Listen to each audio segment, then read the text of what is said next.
materi coding dan kecerdasan artifisial. Ini merupakan materi yang baru yang akan diimplementasikan di sekolah SMA kita depannya. Jadi di sini kita akan mulai membahas dari tentang pengoperasian, pengaplikasian dan kolaborasi perangkat kecerdasan artifisial. Sebelumnya kecerdasan artifisial atau yang disebut dengan AI kita sudah banyak mengenalnya ya. Banyak yang sudah pakai. Banyak. AI apa saja yang pernah dipakai?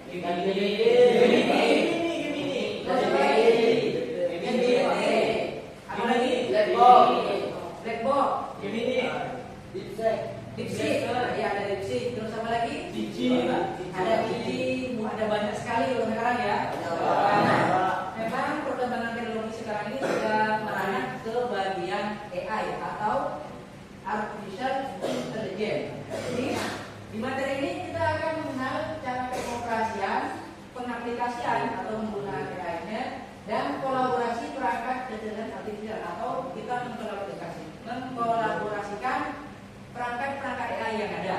Jadi kita tidak hanya menggunakan satu saja, nanti bisa menggunakan berbagai macam peralatan AI yang ada di internet.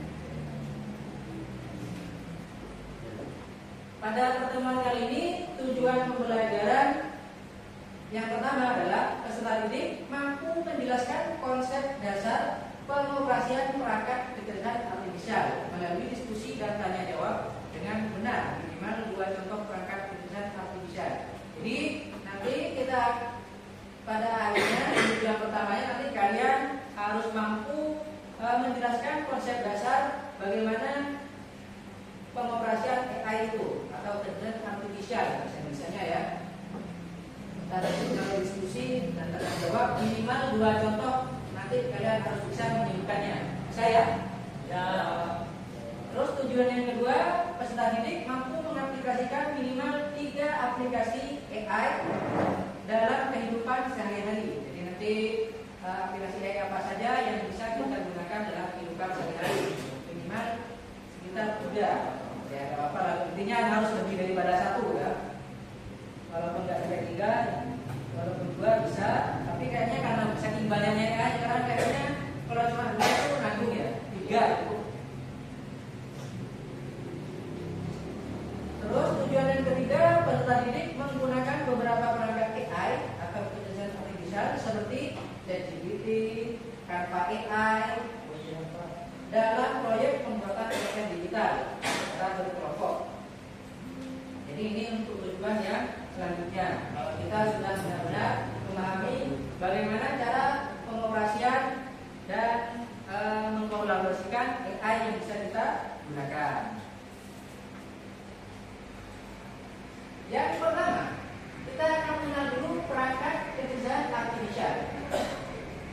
Atau kecerdasan artifisial itu didefinisikan sebagai ilmu dan rekayasa dalam menciptakan mesin cerdas. Jadi ini ilmu untuk merekayasa dan menciptakan mesin cerdas ya. Tapi kalau mesin cerdas seperti yang sudah kita pelajari di informatika, antara komputer dan manusia masih lebih cerdas ya Pak? Manusia. Kenapa bisa begitu? Karena manusia yang buat teknologi. Jadi tetap mau sehebat apapun AI, komputer dan segala perangkatnya pasti masih lebih cerdas manusia. Karena manusia yang menciptakannya. Jadi definisinya itu ilmu dan rekayasa dalam menciptakan mesin cerdas, terutama program komputer yang cerdas. Ini dikatakan oleh McCarthy pada tahun 2006. Ini mencakup kemampuan pengambilan keputusan, pemahaman bahasa natural dan pengenalan pola. Jadi di dalam AI ini rekayasanya itu tentang bisa mengambil keputusan seperti AI yang sudah pernah kalian gunakan. Jadi AI ketika kalian tanyakan, dia pasti akan mengumpulkan informasi dari apa yang kalian tanyakan. Entah itu pakai keyboard atau pakai voice, jadi dia akan mengumpulkan informasi terlebih dahulu. Setelah itu dia akan mulai mengambil keputusan. bukan semata-mata memutuskan seperti kita. Terus saya mengambil ini aja, karena saya suka ini. Tidak seperti itu. AI ini mengambil keputusannya ini berbeda sama manusia. Kalau AI dia mengambil keputusan berdasarkan data yang sudah dipelajarinya. Kalau kita kan semau kita kan. Misalnya kayak mau makan apa nanti siang ini setelah sekolah, kan kita bebas pilih apa saja. Mau makan nasi goreng kalau ada ya, tapi nasi goreng biasanya malam. Atau mau makan apa, ayam geprek, atau makan mie instan 2 bungkus misalnya karena saking laparnya, bebas. Kita akan memilih tergantung kemauan kita sendiri. Tapi kalau AI dia tidak bisa seperti manusia. Dia akan mengambil keputusan berdasarkan data yang dipelajarinya. Jadi kalau AI itu dikasih pelajaran buku fisika, jadi dia bisa mengambil keputusan berdasarkan buku yang dia pelajari saja, berdasarkan ilmu fisika yang ada di bukunya, seperti itu. Terus pemahaman natural ini merupakan beberapa logika yang diterapkan di dalam AI, sebagaimana intinya logikanya itu sudah bisa sedemikian rupa oleh orang yang membuatnya agar bisa mengambil keputusan kalau misalnya kamu nanti buatkan. Jadi ini adalah sebuah perintah untuk membuat sesuatu. Terus nanti kalau ada kata-kata selanjutnya setelah itu nanti di AI ini akan mencari pokok bahan utama yang harus dikerjakannya. Jadi kayak pemahaman bahasa natural ini AI sudah mumpuni atau sudah bisa memahami bahasa manusia. Kamu ketik apapun AI bisa ya jawabnya sesuai dengan pertanyaannya kan? Ya. Mau di AI manapun yang sudah kalian coba sekarang, AI sudah bisa mengerti apa yang kamu ketikkan atau kamu tanyakan. Dan juga di sini ada yang namanya pengenalan pola. Lagi-lagi ini sama seperti yang ada di materi informatika kemarin. Pengenalan pola ini digunakan agar AI ini tidak ribet-ribet mikir dari awal lagi atau membuat keputusan dari awal lagi. Tinggal dia melihat pola yang sama di beberapa kasus yang berbeda atau bahkan kasus yang sama. Misalnya kamu nyari tentang resep membuat nasi goreng. Terus yang sini cari resep nasi goreng mentai misalnya. Terus ada yang satunya dari resep nasi goreng Pattaya, yang khas Thailand ya. Thailand itu Pattaya. Ada macam-macam nasi goreng. Jadi nanti AI-nya ini akan mulai mengenali pola dari beberapa pertanyaan yang berbeda. Dicari bersamanya ini sama-sama mencari data tentang nasi goreng. Jadi masing-masing saat ditanyakan itu sistem AI-nya tidak akan mencari satu persatu. Misalnya nasi goreng biasa, nasi goreng sambal mentai, nasi goreng Pattaya. Itu AI-nya sudah mengumpulkan datanya, sudah disusun sedemikian rupa. Kalau polanya cocok, tinggal diambilkan data yang di sini. Jadi lebih cepat kan? Ya. Daripada kalian harus membuatnya dari awal atau mempelajarinya dari awal dari semua buku resep yang sudah dipelajarinya misalnya. Itu pasti akan memakan waktu yang lama. Ya, tinggal mengenali pola saja. Oh ini kayak gini. Oh ini polanya sama seperti satunya. Jadi tinggal disamakan saja. Terus di sini ada yang namanya karakteristik kecerdasan artifisial. Yang pertama ada ANI atau Artificial Narrow Intelligence. Yang kedua ada Artificial General Intelligence atau AGI. Dan yang terakhir ada ASI. ASI di sini bukan air susu ibu ya. Bukan, kayak itu. Kita bahasnya teknologi, bukan biologi ya. Beda bahasa. Jadi ASI ini maksudnya Artificial Super Intelligence. Masing-masing dari itu adalah Artificial Narrow Intelligence. Ini AI yang dirancang dan dilatih untuk melakukan tugas tertentu.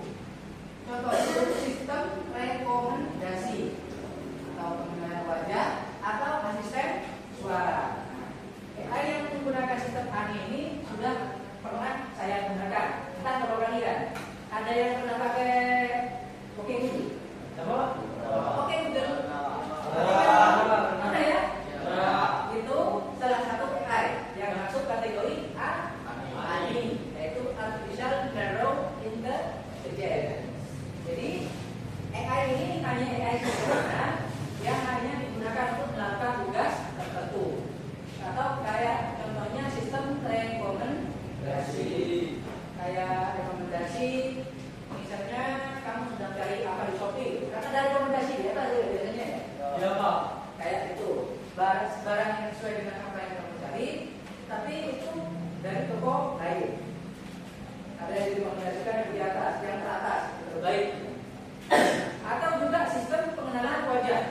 kan ada sekarang tuh ya kayak di HP bisa kalian bisa membuka kunci HP-nya pakai wajah saja, dilihat langsung terbuka, ya kan? Ya. Ada yang pernah pakai? HP-nya apa? Android, iPhone? iPhone, ya. iOS, Pak. iOS. Karena yang pengenal baja ini yang cukup cukup presisi ini yang punyanya Apple ya, yang pakai iOS karena hardware-nya juga berbeda sama yang punyanya Android. Kalau yang iPhone itu sudah didukung sama hardware-nya. Di hardware-nya itu juga ada sensor lasernya. Jadi ada laser yang tidak kasat mata yang dipancarkan ke wajah kalian. Dan itu lasernya mempunyai jarak antara titik ke titiknya itu sama sebenarnya. Ketika dipancarkan ke wajah yang tidak mata, nanti ketahuan ada yang lebih dalam, ada yang lebih rendah. Terus ada yang lebih rendah, ada yang lebih dekat, ada yang lebih dekat. Nah itu nanti dikalkulasi sedemikian rupa sama AI-nya dan bisa diketahui bahwa wajah ini yang saya kenali, polanya seperti ini. Lagi-lagi pengenalan pola, tetap di pola. Intinya pengenalan pola itu asik sekali. Kalau kalian tahu pola sesuatu, itu kalian gampang kalau nemu kasus polanya mirip-mirip. Nah itu gampang nanti untuk menyelesaikan kasusnya. Sama kayak yang pernah saya terangkan di informatika. Kalau kalian main Mobile Legends, pertama kali main langsung nyoba hero Yudora itu ya. Yudora, tahu ya? Banyak tahu ya? Yudora itu kan hero basic di awal ya. Terus nanti kalau sudah main sering-seringnya main sampai hafal combo-combonya, skill-skillnya, item-itemnya hafal juga. Nanti tiba-tiba ada hero baru misalnya, jenis balik. Jadi pola-polanya ternyata dibaca kayak skill-skillnya, pergerakannya, sama damage-nya dibaca ini kok mirip-mirip sama yang Yudora. Gampang cara pakainya. Tinggal kita terapkan cara kita menggunakan Yudora. Paling tinggal sedikit tuning atau dikonfigurasi sedikit. Misalnya kayak skill satunya yang beda areanya, hanya penyesuaian saja itu sudah berhasil kalian menyelesaikan masalah itu. Seperti itu ya. Bisa dipahami ya, yang ani ya. Ya. Jadi yang ani ini sama seperti kayak tulisannya Oke Google itu atau yang di Apple Siri ya. Jadi yang itu ada Siri. Kalau di Google ya Oke Google. Terus kayak pengenalan wajah saat kalian membuka kunci HP kalian menggunakan pengenalan wajah. Asisten suara kayak kalian melakukan navigasi biasanya ada asisten suaranya. Belok kanan, pernah ya? Ya Pak. Belok kiri, 100 meter belok kanan. Pernah pakai? Sering. Pernah saja? Pernah Pak. Itu karena memang ini masih menggunakan AI ini artificial narrow intelligence, hanya dibuat untuk tujuan tertentu khusus dan hanya diberi pelajaran hanya khusus untuk itu saja. Jadi memang terkadang pasti ada yang namanya bias kalau ngomong sama soal AI atau artificial intelligence. Ini pasti ada yang namanya bias alias ketidakpastian, hasilnya yang tidak pasti. Kita lanjutkan ke yang artificial general intelligence atau AGI. AI dengan kemampuan kognitif setara manusia. Jadi ini setara manusia ya. Nggak beda sama yang tadi yang Oke Google. Dapat belajar, memahami, dan menerapkan kecerdasan pada berbagai tugas. Dan saat ini masih teoritis ya. Teoritis berarti masih belum ada yang bisa menyamai kecerdasan manusia. Walaupun seperti ChatGPT, Gemini, dan AI yang pernah kalian ketahui itu, kalian pasti merasa itu sudah hampir setara manusia ya. Padahal itu masih belum setara. Karena AI-nya tidak bisa menentukan sesuatu secara langsung, masih harus dipelajari terlebih dahulu. Gak ada kan ya begini tiba-tiba ngasih saran ke kamu, bagaimana kalau pakai baju ini hari ini? Karena cuaca sekarang hari ini cerah, lebih baik pakai warna yang cerah juga agar terlihat tampilannya semakin keren dilihat misalnya. Gak ada ya AI yang seperti itu masih ya? Atau AI yang kayak punyanya Iron Man, pernah lihat Iron Man? Nah,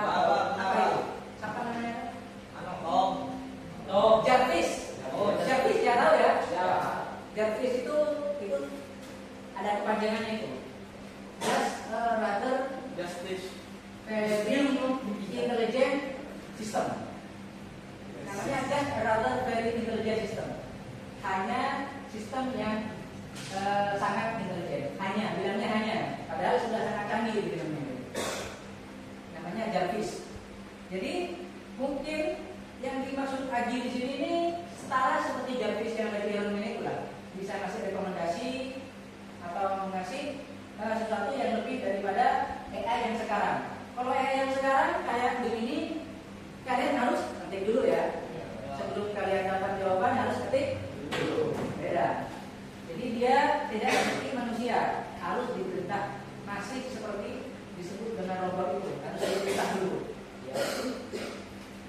Walaupun penerapan kecerdasannya itu bisa hampir setara manusia. Selanjutnya juga ada artificial super intelligence atau ASI yang tadi ya, yang teknologi bukan biologi ya, beda. AI yang jauh melampaui kecerdasan manusia. Oh, ini sudah bisa melampaui kecerdasan manusia. Ini kita kayaknya masih belum bisa membayangkan ini ya. Ini entah tahun kapan nanti, apakah kalian nanti umurnya nutut sama sistem yang ada ASI ini atau tidak, kita masih belum tahu. Karena perkembangan teknologi sekarang itu tidak bisa kita prediksi. Dulu saya sempat pernah memprediksi bahwa sistem operasi Android itu akan booming. Dulu masih belum ada Android. Waktu saya SMA pernah berpikir, waktu ada Android, saya baca sistemnya seperti apa, pernah baca sistemnya seperti apa, dan ini berlaku di perusahaan. Saya sempat berpikir, kayaknya nanti Android ini bakal jadi mendunia, hampir bisa di semua perangkat. Sempat berpikir seperti itu. Dan ternyata sekarang beneran ya? Iya Pak. Android bisa dikatakan mendominasi ya. Walaupun kemampuannya itu seperti yang kita tahu, kadang-kadang ada banyak bugnya, terus kayak tidak serasa kurang stabil lah, masih banyak perkembangan-perkembangannya, masih kalah sama yang punyanya iOS. iOS itu memang karena beda yang buat ya, pasti beda hasilnya. iOS itu memang tujuannya dibuat iOS itu dibuat untuk orang agar tidak ikut sama sistem. Dibuat sesimpel mungkin agar tidak ikut sama sistem. Kita lanjutkan. Kita akan bahas selanjutnya tentang pengelompokan AI berdasarkan fungsinya. Ada yang pertama reactive machine AI. Yang ini AI yang paling dasar yang hanya merespon situasi saat ini tanpa memori masa lalu atau kemampuan belajar dari pengalaman. Contoh ada Big-Blue dari IBM yang mengalahkan Garry Kasparov dalam catur. Ya, jadi dulu ada AI yang dibangun hanya untuk mengalahkan grandmaster catur ya.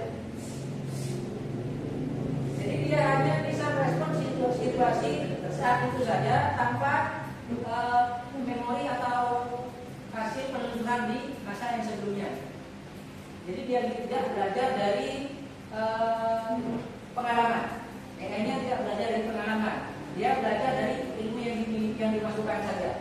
Kayak main catur itu dia hanya diberi pelajaran cara main catur, terus strateginya, sehingga dia hanya tidak bisa belajar sendiri, hanya bisa diberi pelajaran saja, maksudnya diajari saja. Kalau AI yang sekarang itu sudah bisa belajar sendiri, kamu kasih buku PDF misalnya ya ke AI, terus kamu minta tolong rangkumkan, itu dia AI-nya membaca semuanya yang ada di itu sesuai kapasitasnya atau memorinya, entah itu bisa dibaca semua atau hanya sebagian saja, dan dia itu sudah belajar sama materi yang ada di sana, dipelajari sambil belajar ya. Sambil mencari solusi yang kamu minta, seperti itu. Itu kalau yang AI yang bukan reaktif, mesin AI. Kalau reaktif ini dia akan merespon secara langsung tanpa memikirkan apa yang sudah terjadi yang sebelumnya. Ini contohnya itu dulu dari IBM yang mengalahkan Garry Kasparov dalam catur. Selanjutnya AI dengan limited memory AI. Nah, AI ini dapat menyimpan data masa lalu untuk periode waktu singkat atau sementara ya, sama seperti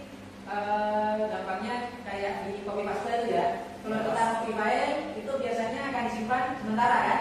Ya. Sama, hampir sama seperti itu, tapi periode waktunya kita tidak tahu. Nah, gunanya itu untuk membuat keputusan di masa depan. Jenis AI ini paling umum saat ini, contohnya kayak mobil otonom, kayak mobil-mobil yang bisa jalan sendiri. Mobil apa itu? Autopilot. Yang autopilot, merek apa yang kalian tahu? Tesla. Tesla ya. Tesla. Ada Tesla, ada apa sekarang Audi. China itu BYD, ada punyanya Xiaomi juga. BMW. Jadi ada banyak mereknya. Ini mobil otonom atau asisten suara juga, ini limited memory. Dia menyimpan data masa lalu untuk periode waktu singkat. Kalau sudah ditutup aplikasinya, maka data yang disimpan tadi biasanya akan hilang. Ya. Seperti itu. Kalau kayak asisten suara, ini kalau kayak yang di apa ya? Yang di Google Maps ya, asisten suara. Dia menyimpan data masa lalu, kayak data sebelumnya yang sudah ditelusuri kalian. Ya, kalau ditutup, maka penyimpanannya itu sudah dihilangkan karena sementara. Jadi contohnya kayak mobil otonom, asisten suara, sama sistem rekomendasi. Pengelompokan AI berdasarkan fungsi yang selanjutnya, yaitu teori of mind. AI hipotetis yang mampu memahami emosi, kepercayaan, niat, dan proses berpikir makhluk lain, manusia atau AI lain. Nah, ini membutuhkan pemahaman mendalam tentang dunia sosial. Jadi AI ini masih belum ada kayaknya ya, yang bisa mampu memahami emosi manusia. Tapi kalau kemarin-kemarinnya saya waktu berselancar di dunia maya, gampangnya browsing kan. Kalau bahasa kerennya itu berselancar di dunia maya. Kan kedengarannya kayak wah gitu. Pernah menemukan kayak AI yang sudah bisa mengerti dari mimik wajah orang. Tahu mimik wajah? Ekspresi ya, entah itu sedang sedih atau susah atau senang, gembira, riang dan semacamnya. Atau misalnya wajah-wajah orang yang penuh hutang itu dia bisa tahu. Jadi sekarang sudah mulai dipelajari atau dikembangkan untuk membuat AI yang bisa memahami emosi. Tapi ini masih belum sempurna, hanya masih pencapaian saja yang pernah saya lihat itu. Jadi memang belum ada. Terus ada self-aware AI atau AI hipotetis yang memiliki kesadaran diri. Jadi AI-nya sadar bahwa dirinya itu AI, bisa berpikir sendiri. Wah, ini kayaknya seru nih. Sentimen. Jadi kalau kamu senggol bisa saja AI-nya marah. Kalau AI-nya tidak sabaran. Dan pemahaman tentang keberadaannya sendiri. Jadi AI itu sudah, yang ini masih hipotetis ya, masih sekedar konsep. Yang mana AI-nya itu bisa mengetahui kalau dia itu AI. Dia sadar sekarang ada di mana. Ya kayak manusia itu, saya sadar ada di laptop sedang mengajar, misalnya seperti itu. Saya ini manusia, jadi AI-nya tuh saya AI, saya sadar sedang ada di laptop, saya sadar ada di dalam komputer, saya sadar memikirkan konsep ini. Jadi punya kesadaran diri. Ini masih sebuah konsep ya. Tidak tahu apa ini. Ini adalah puncak dari pengembangan AI ya yang saya buat ini. Tapi masih belum tahu kapan bisa tercapainya.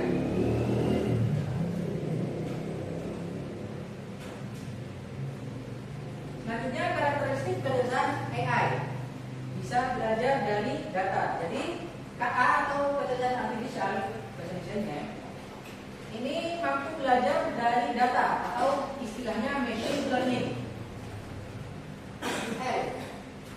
Machine learning. Jadi dia mesti mampu belajar dari data. Seperti yang saya jelaskan tadi, kamu bisa memberikan sebuah file dokumen ke AI dan kamu bisa bertanya ke AI tentang apapun yang ada di dokumen tersebut. Karena AI-nya sistemnya adalah machine learning. Mesinnya itu akan mempelajari apa yang kamu berikan. Ilmu baru, entah ilmu apa, atau kamu bisa punya rancangan bahasa baru misalnya, bisa, AI itu bisa mempelajarinya. Dan semakin banyak data dianalisis, semakin baik kemampuannya. AI sekarang ini sudah semakin baik karena data yang dianalisis itu sudah semakin banyak seiring bertambahnya orang yang mengoperasikan AI.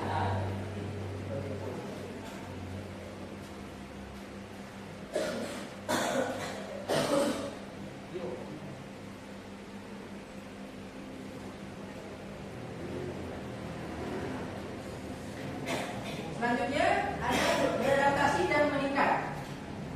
Ini karakteristiknya AI ya sekarang ya.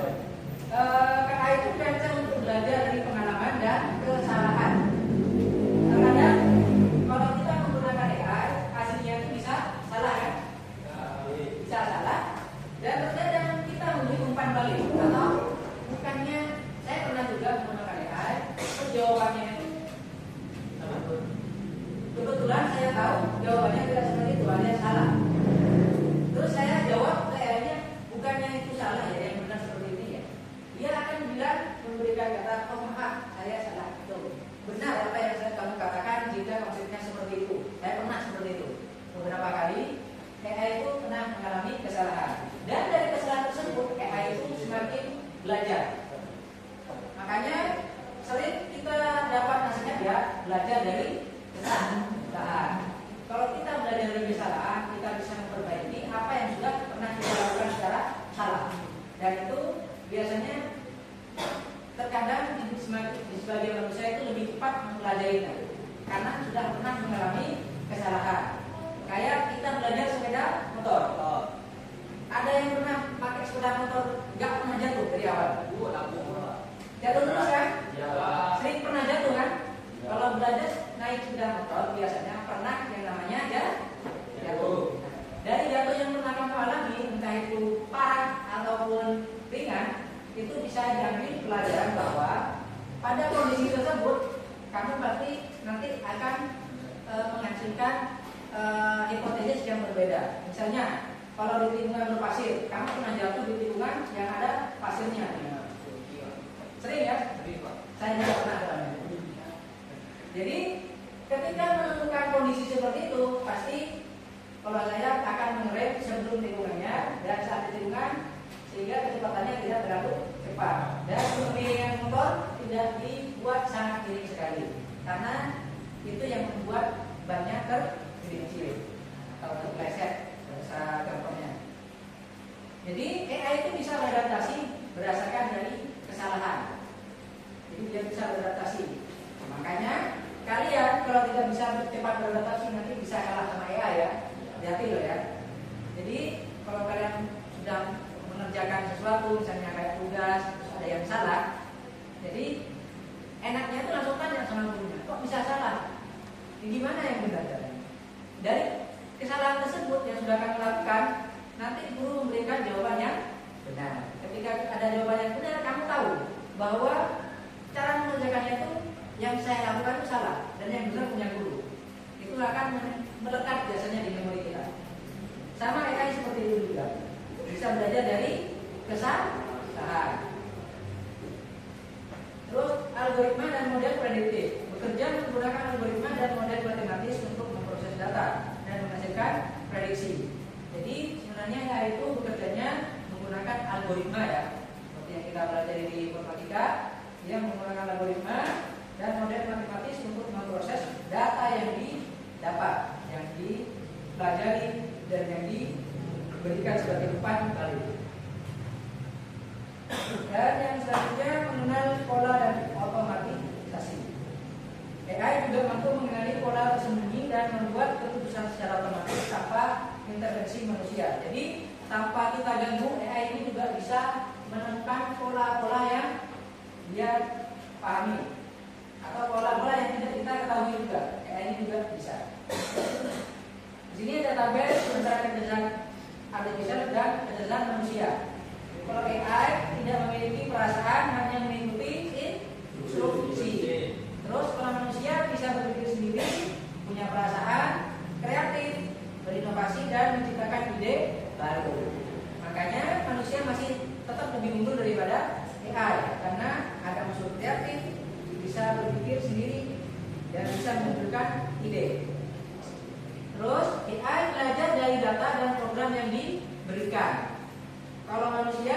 belajar banyak hal yang berbeda dan beradaptasi dengan lingkungan melalui interaksi sosial. Jadi AI itu bisa manusia itu pasti lebih baik daripada AI karena bisa beradaptasi dengan lingkungan. Kalau AI belum tentu karena harus di setting dulu oleh AI. Hanya memahami hal yang ada dalam hanya memahami hal yang ada di dalam datanya saja AI ini. Kalau nggak ada di dalam datanya AI nggak paham. Tapi kalau manusia bisa memahami konteks yang lebih luas. Seperti itu. Hanya bisa membuat keputusan berdasarkan angka dan pola. Kalau AI, kalau manusia bisa membuat keputusan dengan mempertimbangkan emosi, nilai moral dan etika. Itu bedanya. Prinsip dasar dan cara kerja kecerdasan artifisial. Prinsip dasarnya itu berfungsi baik dalam berbagai kondisi termasuk penyalahgunaan, keamanan dan keselamatan. Standar KA itu tinggi di seluruh siklus hidup sistem KA untuk mencegah risiko. Jadi ada pencegahan-pencegahannya.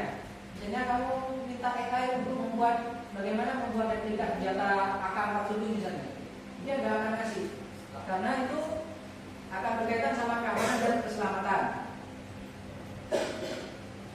Jadi ini skemanya dari masukan, proses dan keluarannya. Data itu isinya pertanyaan, berita suara, teks ataupun gambar. Kalau kita AI biasanya pakai itu. Terus diproses nanti ada algoritma kecerdasan artifisialnya diproses, nanti akan menghasilkan keputusan, hasil karya seni, juga ada prediksi dan juga saran.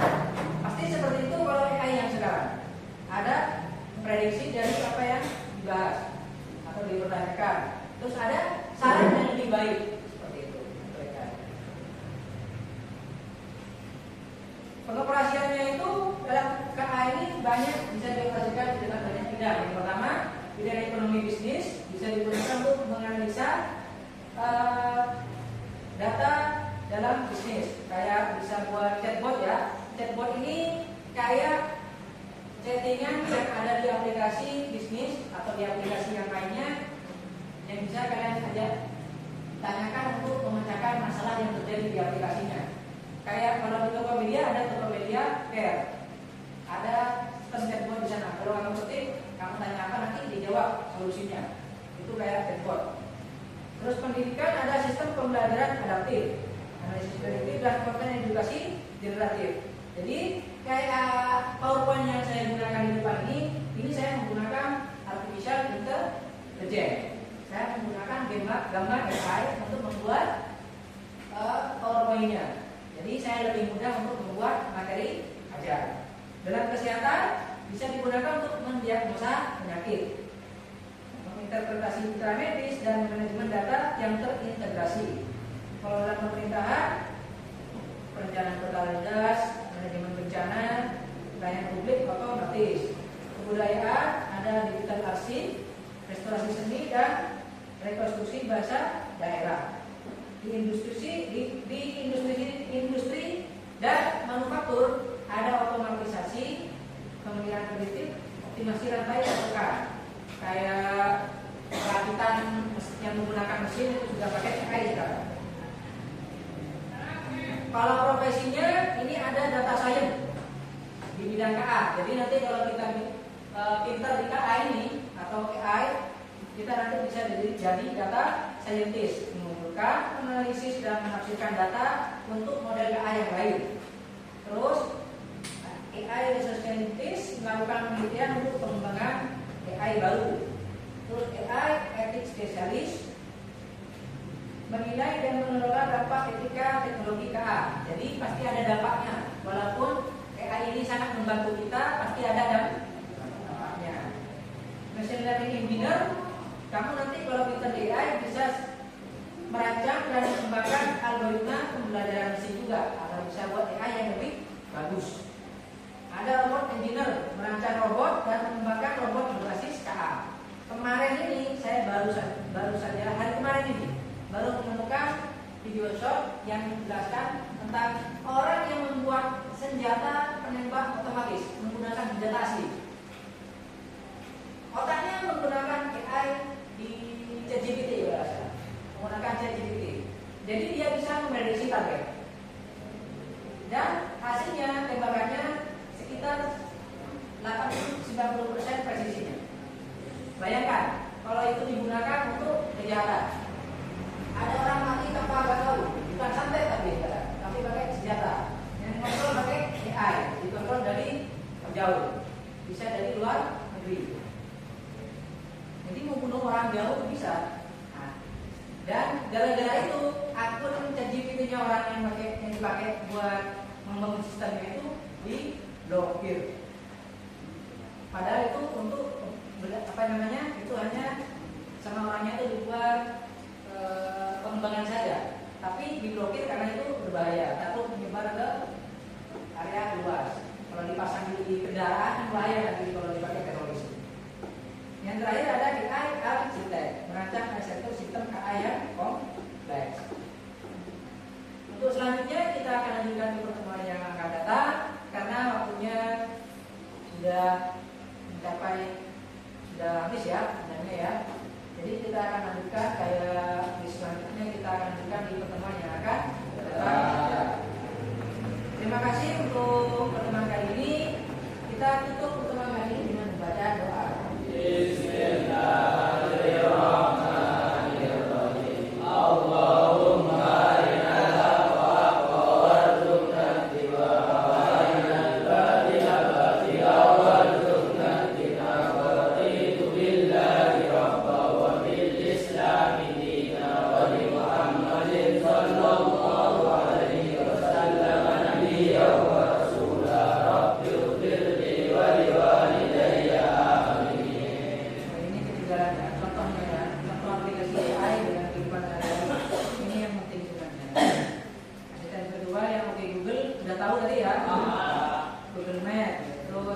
rekomendasi kayak di YouTube sama Netflix sama Spam.